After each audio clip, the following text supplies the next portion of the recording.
សូមគោរពជំរាបសួរពុកម៉ែបងប្អូនទាំងអស់គ្នានេះគឺជាវីដេអូសកម្មភាពសិស្សនៃមជ្ឈមណ្ឌលបណ្ដាវិជ្ជាជីវៈខេត្តស្ទឹងត្រែងដែលគាត់រៀននៅលើមុខជំនាញការថែទាំនិងជួសជុលទូចក្រយានយន្តហើយនេះក៏ជាសកម្មភាពនៃការអនុវត្តផ្ទាល់របស់ពួកគាត់ផងដែរដោយគាត់អនុវត្តផ្ទាល់ទៅលើការរើនិងម៉ាស៊ីនហើយនឹងរៀបគ្រឿងចូលវិញ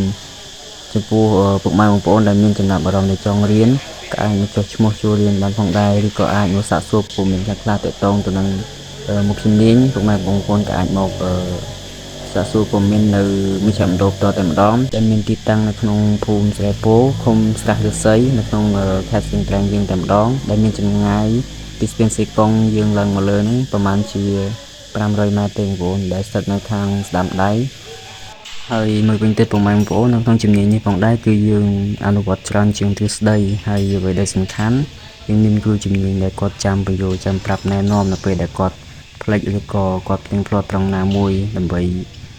ជួយឲ្យគាត់នឹងមានទំនុកចិត្តហើយឲ្យគាត់ឆាប់ចាំអញ្ចឹងគ្រូជំនាញហ្នឹងគាត់ចាំបញ្យល់ណែនាំតាមក្រោយត្រង់ចំណុចណាដែលគាត់ចាប់អត់បានគាត់ក៏អាចសាកសួរទៅលើគ្រូជំនាញហ្នឹងតែម្ដងអញ្ចឹងងាយស្រួលមែនតើហើយអត់ព្រួយបារម្ភថាយើងរៀននឹងអត់ចេះទេអញ្ចឹងព្រោះយើងមានគ្រូជំនាញគាត់ចាំជួយពីក្រោយអញ្ចឹងយើងមិនបាច់បារម្ភទេ